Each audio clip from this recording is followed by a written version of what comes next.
तो देखिए जी, क्या था अ कंपनी। कंपनी मीन्स ऐसे पर्सन्स जो कि फ्रेंडशिप के लिए नहीं, बिजनेस के लिए मिलना चाहते हैं। प्रॉफिट अर्न करने के लिए कोई एक बिजनेस स्टार्ट करना चाहते हैं, जिनके पास कोई बिजनेस प्लान है, वो मिलते हैं। एक संगठन बनाते हैं, उसको बोला कंपनी। ऐसे पर्सन जो कि बिजनेस के लिए मिले, ठीक है। तो a company is an entity, ठीक है। एक ऐसा लोगों का समूह, एक ऐसा संस्था जो कि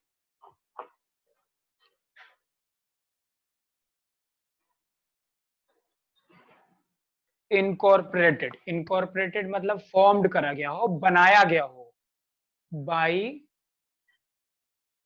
a group of person through the process of law.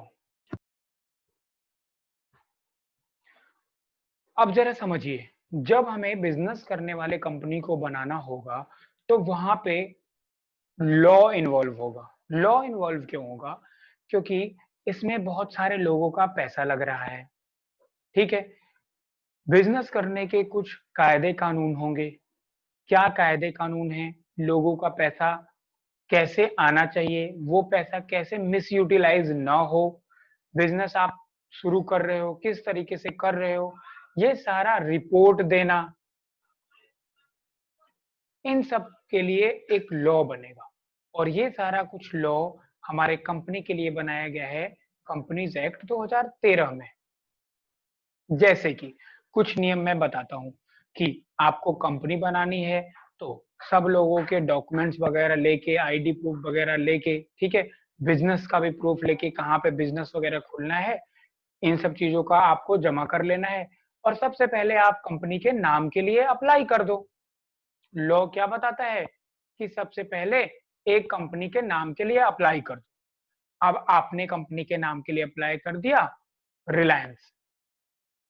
बोला कि मुझे तो रिलायंस ही नाम बड़ा अच्छा लगता है, मैं रिलायंस के नाम के लिए अप्लाई कर दिया। आपको नाम मिल गया, आप खुश हो गए। लेकिन जिसका पहले से रिलायंस है, वो तो दुखी हो जाएगा कि अरे यार, मेरा रिलायंस था, 20 सालों की मेरी मेहनत थी, इतना लोग जानते थे, लो इसने भी बना लिया। तो यहाँ पे लॉ की नीड पड़ी। लॉ ने क्या बोला कि अगर किसी इंसान का पहले से रिलायंस नाम है, तो आप रिलायंस नाम नहीं रख सकते हो। तो पहला स्टेप क्या हुआ? अगर आपको कंपनी बनानी है, तो नाम के लिए अप्लाई करो। अब नाम दोगे, जो कंपनी वाले, जो मिनिस्ट्री ऑफ कॉर्पोरेट अफेयर वाले हैं, एमसीए वाले, वो चेक करेंगे कि क्या ये नाम किसी और का है या किसी और से मिलता जुलता है। उन्होंने देखा नहीं, अरे ये तो किसी से नहीं मिलता जुलता, ठीक है ठीक है, आप रिलायंस नाम रख लो। अब आप नाम रख सकते हो। जब आपने देखा अच्छा ठीक है, ये नाम मिल सकता है, तो अब आप इनकॉर्पोरेशन के लिए डॉक्यूमेंट सबमिट करोगे, ठीक है। इनकॉर्पोरेशन के लिए डॉक्यूमेंट सबमिट करोगे एमसीए की साइट पे जाके, ठीक है। एमसीए पे जाके आप ई फॉर्म भरोगे। ई फॉर्म में क्या क्या लगाओगे? आप जितने भी शेयर होल्डर शुरू कर रहे हैं कंपनी को, अब सुनिए, कंपनी शुरू नहीं करते हैं 1000 लोग। ऐसा नहीं होता कि 1000 लोग मिलकर कंपनी शुरू करते हैं। प्राइवेट कंपनी शुरू करने के लिए 2 लोग की मिनिमम होती है, तो 5 या नॉर्मली 10 लोग मिलकर शुरू कर देते हैं। पब्लिक के लिए, ठीक है, 7 की नीड होती है, तो 7 या 15 लोग मिलकर शुरू कर देते हैं। कंपनी शुरू यही लोग करते हैं, इनको बोलते हैं, ठीक है, फाउंडर मेंबर्स। ये प्रमोटर्स होते हैं। प्रमोटर्स कंपनी को बनाते हैं। जब कंपनी बन जाता है, तो ये शेयर्स और लोगों को इशू होता है, तो शेयर होल्डर्स 1000, 1 लाख, 1 करोड़, 10 करोड़ ऐसे बनते हैं। पर ऐसा नहीं होता कि कोई कंपनी आप बना रहे हो और 10,000 लोगों के उससे बना रहे हो। समझो, वो मुश्किल भी हो जाएगा, कितने डॉक्यूमेंट्स लगा के इनकॉर्पोरेट करवाते रहोगे, ठीक है। तो आप ई फॉर्म भरोगे, सबका पैन कार्ड, आधार कार्ड, ड्राइविंग लाइसेंस, पासपोर्ट, ये सारे डॉक्यूमेंट्स वगैरह लगा के सरकार के पास ई फॉर्म भर दोगे। सरकार चेक करेगी कि अच्छा जहाँ पे बिजनेस होने वाला है उसका प्रूफ है आपके पास, रेंट एग्रीमेंट बना हुआ है, सबका पैन कार्ड है, सारा चीज चेक करके उसने देखा ठीक है, ओके है, फीस भी आपको लगेगी, ठीक है। नाम जब आपने अप्लाई करा था ना, 1,000 रुपए लगेगा नाम अप्लाई करने के लिए। ये फॉर्म आपने अप्लाई इसको भरा आपने, इसमें भी पैसे लग गए आपको। जब ये भी अप्रूव हो गया बच्चों, अब आपको कंपनी बन गया, कंपनी बन गया। अब कंपनी बना है, अभी आपने बिजनेस स्टार्ट नहीं करा। सरकार एक नया नियम ले आई कि जैसे ही कंपनी बन जाए, ठीक है, तो 120 दिन के अंदर कंपनी के पास, सरकार के पास एक और फॉर्म भरो कि हाँ मैंने बिजनेस स्टार्ट कर दिया है। हाँ, जिन लोगों ने कंपनी खोला था उन लोगों ने पैसा दे दिया है, कैपिटल दे दिया है, स्टार्ट कर दिया है कंपनी, पैसा दे दिया है। इस पे जो डायरेक्टर होंगे, अब डायरेक्टर कौन होंगे, यहाँ सवाल उठता है डायरेक्टर कौन होंगे। तो देखो, share holder 1, share holder 2, share holder 3, share holder 4, share holder 5, ये सब है। पर प्राइवेट कंपनी में 2 मिनिमम डायरेक्टर की नीड होती है, तो शेयर होल्डर 1 और 2 डायरेक्टर बन गए, रोक नहीं है, ये सारे भी बन सकते हैं, पर मिनिमम 2, ज्यादा डायरेक्टर नहीं बनाते क्योंकि डिसीजन लेने के लिए सबको मिलना पड़ेगा बार बार। पैसे सब लगा सकते हैं पर डिसीजन सब नहीं लेना चाहते, और अच्छा भी नहीं होता कि सब 1 लाख लोग मिलकर डिसीजन लेंगे तो कोई डिसीजन ही नहीं हो पाएगा। तो बच्चों, ये जो डायरेक्टर हैं दोनों, इनमें से एक डायरेक्टर का साइन होगा कि हाँ पैसे कंट्रीब्यूट कर दिए, बिजनेस शुरू हुआ, वो साइन लगता है डिजिटल सिग्नेचर से, ठीक है, डिजिटल सिग्नेचर सर्टिफिकेट से। और उस पे जो सीए होंगे उनका भी साइन होगा, उनका भी डीएससी से साइन हो जाएगा। अब आपकी कंपनी शुरू हो गई, जब अब कंपनी शुरू हो जाएगी तो चलने लगेगी, अब इसका अकाउंटिंग होगा, ठीक है, इसमें ऑडिटर अपॉइंट होगा, ऑडिटर अपॉइंट होगा जो आपका जो अकाउंटिंग है उसको ऑडिट करेगा, ठीक है। अब साल में जब आखिरी में जब मार्च का महीना आएगा, उससे कुछ महीने बाद, 6 महीने बाद, ठीक है, आपने जो पूरी अकाउंटिंग करी है उसका ऑडिट करवा के ऑडिटर से इसका ऑडिट रिपोर्ट बैलेंस शीट के साथ, प्रॉफिट एंड लॉस के साथ सरकार को भेजोगे, ठीक है, गवर्नमेंट को भेजोगे, एमसीए पे अपलोड करोगे।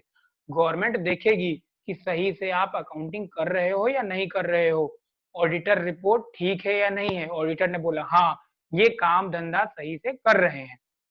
समझिए क्यों ये सब सरकार चाहती है, क्योंकि उसको चाहिए कि जो 1, 2, 3, 4, 5 लोगों का पैसा लगा हुआ है ये सुरक्षित हो, ये लोग बेचारे बर्बाद ना हो जाएं।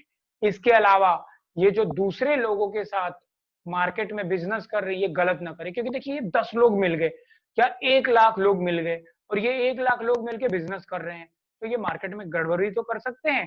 तो ये सब कुछ ठीक हो रहा है, इसके लिए हमने नियम बनाया कि एमसीए पे करना है। अब ये सब मैं क्यों बता रहा हूँ, क्योंकि यहाँ पे मैंने लिखा लॉ। तो बच्चों फिर से सुनो, a company is an entity incorporated bye group of person, कुछ लोग मिलके बनाते हैं, इनकॉर्पोरेट करते हैं, ऐसे नहीं बना देते हैं, लॉ के हिसाब से।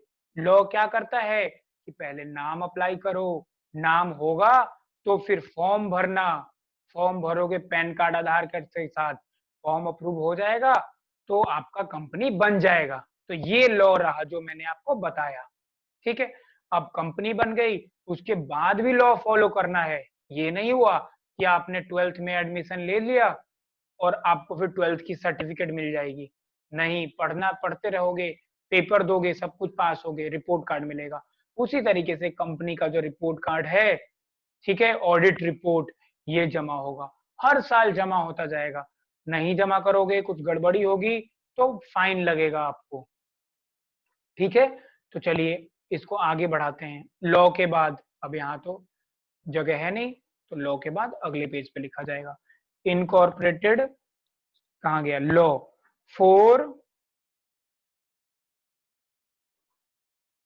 Undertaking a business.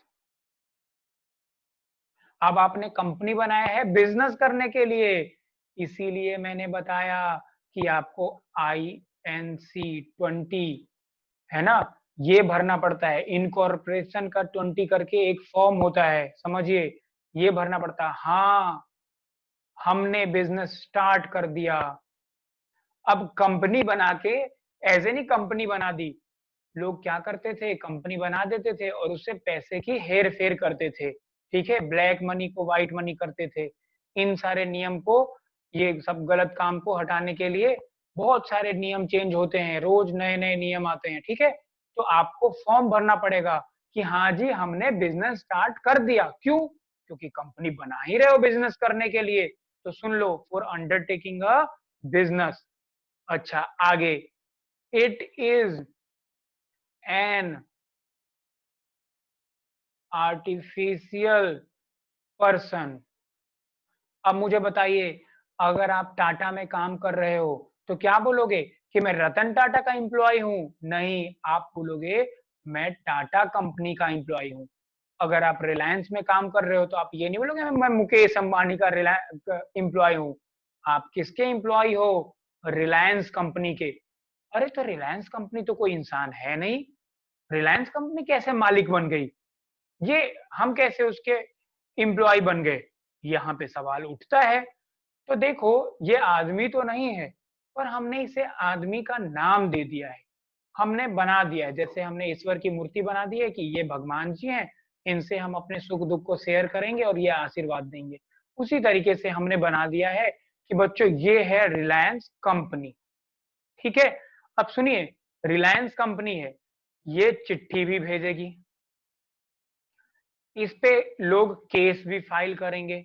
Reliance company कोई गड़बड़ करेगी तो मुकेश अंबानी पे केस, देखो मुकेश अंबानी पे भी केस, कुछ कंडीशंस होते हैं, जब आप आगे ग्रेजुएशन में सीए में पढ़ोगे तो पता चलेगा कि शेयर होल्डर्स या डायरेक्टर्स पे भी केस फाइल होते हैं।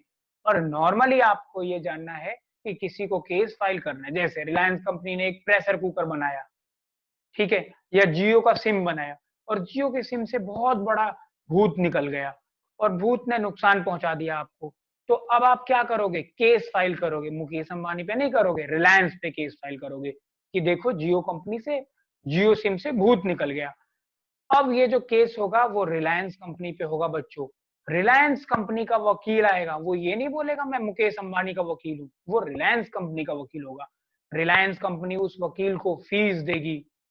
अगर आप केस जीतोगे तो आपको मिलेगा पैसा, वो मुकेश अंबानी अपने जेब से नहीं देंगे, वो रिलायंस कंपनी देगी। बोलोगे सर रिलायंस कंपनी देगी तभी तो मुकेश अंबानी का पैसा गया। नहीं बच्चों, मुकेश अंबानी का मान लो 100 रुपए है तो उसका 30 रुपए है, किसी का 20 रुपए है, किसी का 10 रुपए है, तो किसी का 10, 30, 50, 60, 70, टोटल 70 रुपए की कैपिटल है। अब इसमें से 10 रुपए की पेनल्टी गई, तो बताओ क्या 30 में से 10 गया? नहीं, ये 10, ये सब लोगों के कैपिटल से गया है। तो यहाँ पे जब रिलायंस का पैसा जाएगा तो वो कंपनी का पैसा जाएगा, सबके जेब से पैसा जाएगा। तो हमने आर्टिफिशियल पर्सन उसको अलग से क्यों बना दिया? इसलिए बना दिया कि कोई इंसान एक मालिक ना हो कि मैं ही मालिक हूं इसका। ठीक है, सबका शेयर लगा हुआ है, वो सारा शेयर हमने क्या करा, हमने शेयर लगाया। ये शेयर क्या है? हमारा कैपिटल है। ये कैपिटल बिजनेस के लिए क्या हो गई? लाइबिलिटी। आपको पता है नाम है कैपिटल पर है बिजनेस के लिए लाइबिलिटी, इसको चुकाना है शेयर होल्डर को। और इसके बदले असेट्स है, ये असेट्स है कंपनी की। समझिए, ये आपने कैपिटल कंपनी को दे दिया, ये असेट्स है कंपनी की। जब आपको अपना शेयर बेचोगे तो कोई दूसरा शेयर होल्डर आपको पैसे दे देगा, जब कंपनी बंद होगी तो ये असेट्स बिक के आपको पैसे मिल जाएंगे। और जब तक कंपनी चल रही है, इन असेट्स का जो मालिक है वो कंपनी है। इस असेट्स के बदले जो लायबिलिटी होगी उसका भी मालिक कौन होगा, उसका जिम्मेदार भी कौन होगा? कंपनी होगा। समझिए, अब आपने क्या देखा?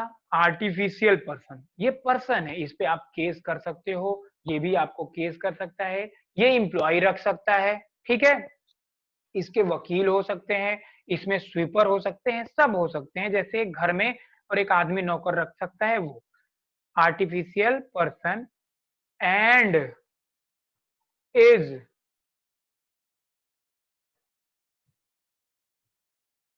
Separate from its members. जैसे बच्चों अभी बिग बाजार का जो फ्यूचर ग्रुप की कंपनी थी, मैंने बताया था आपको, इसको रिलायंस ने खरीद लिया। समझिए, तो क्या जो उसके मालिक थे बियानी, क्या वो बिक गए? फ्यूचर जो बाजार, ये जो बिग बाजार है वो, ठीक है, उसका मेजर शेयर होल्डर जैसे मान लो बियानी है और बहुत सारे लोग हैं, ठीक है, तो उन्होंने इस बिग बाजार को बेचा। ये लोग तो है ही, समझिए, अब ये कंपनी किसके अंदर आ गई?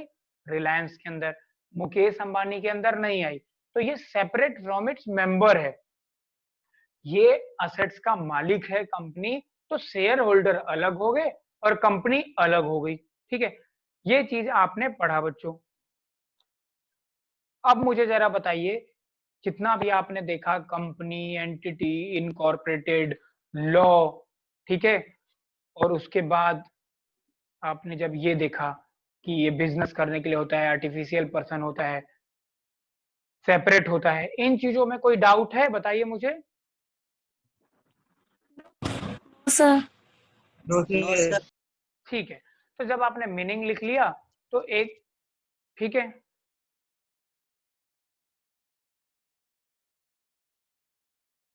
एक डेफिनेशन भी देख लो आप, जो कि याद कर लेना आप।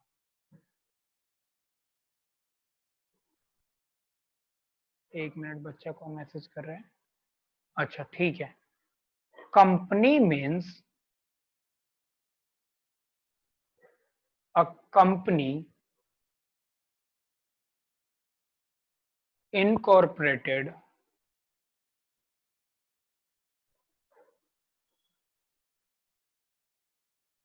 under this act or any other previous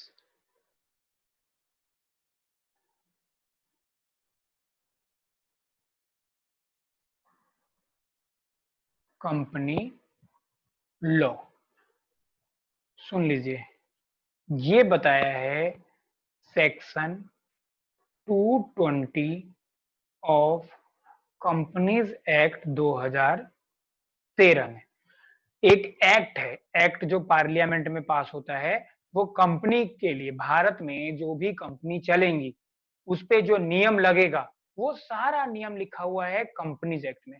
जैसे ट्रांसपोर्ट एक्ट होता है, ठीक है, कि अगर आपने रेड लाइट को जंप करा तो 200 रुपए का चालान, 500 रुपए का चालान लगेगा। आपने हेलमेट नहीं पड़ा तो पहना तो इतने का चालान लगेगा। ये सारा जैसे एक्ट में लिखा हुआ है।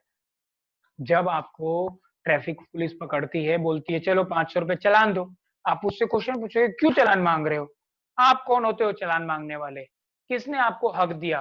वो बोलेगा मेरे को हमारे देश के पार्लियामेंट ने एक एक्ट बनाया है, ट्रांसपोर्ट एक्ट, उसने हक दिया है, उसमें लिखा हुआ है।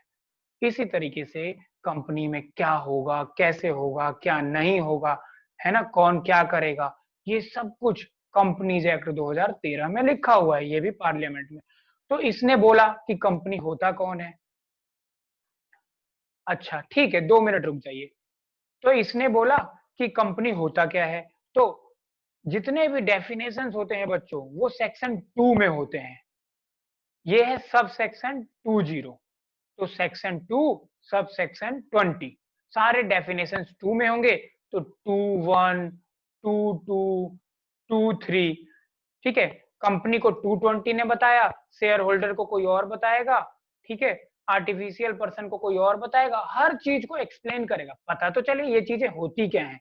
ठीक है, तो 220 ने बोला कि कंपनी का मतलब होता है कि कंपनी जो कि दिस एक्ट मतलब कंपनीज एक्ट 2013 में इनकॉर्पोरेट हुई है। तो अभी जब भी हम कंपनी को बनाते हैं, एमसीए पे रजिस्टर करने के लिए एप्लीकेशन देते हैं, तो वो कंपनीज एक्ट 2013 में ही दे रहे हैं। ठीक है, और एनी अदर प्रीवियस एक्ट क्या है बच्चों? Companies act 1956। और इससे भी पहले बहुत सारे एक्ट थे। एक्ट चेंज होता रहता है। पहले जब हम रेड लाइट जंप करते थे, 100 रुपए का चालान लगता था। अब कितने का चालान लगता है? 500 का लगता है, 1000 का लगता है? मैंने नहीं किया, मुझे नहीं पता है। ठीक है, पहले हेलमेट ना पहनो तो ऐसे लगता था 100-200 का। पॉल्यूशन नहीं कराओ तो 100 रुपया, 5000 रुपए का लगता है। सब लोग पॉल्यूशन करा लेना, अगर कोई 18 साल का है, बाइक है तो, या घर में जो फादर वगैरह उन्हें बता देना। बिना पॉल्यूशन, बिना इंश्योरेंस, बिना हेलमेट और रेड लाइट वेड लाइट कुछ जंप मत करना, ठीक है? जितने की बाइक नहीं होगी उतने की पेनल्टी लग जाएगी। तो बच्चों सुन लो, जब 100 रुपए की वैल्यू अच्छी खासी थी, अब 100 रुपए की वैल्यू नहीं है, सभी जंप कर देते थे, तो सरकार ने उसको 1000 कर दिया, 5000 कर दिया। इसी तरीके से समय के हिसाब से लॉ को चेंज करना पड़ता है, ठीक है? तो पहले जो 1956 था वो लॉ चेंज हुआ 13 में, फिर लॉ चेंज हो जाएगा 2021 में, 22 में। तो ये जो पुराने बन गए थे, समझिए, जो पुराने एक्ट में कंपनी बन गए थे वो भी कंपनी कहलाएगा, और जो अभी वाले एक्ट में कंपनी बना है ये भी कंपनी कहलाएगा। ठीक है बच्चों, समझ गए? Yes sir.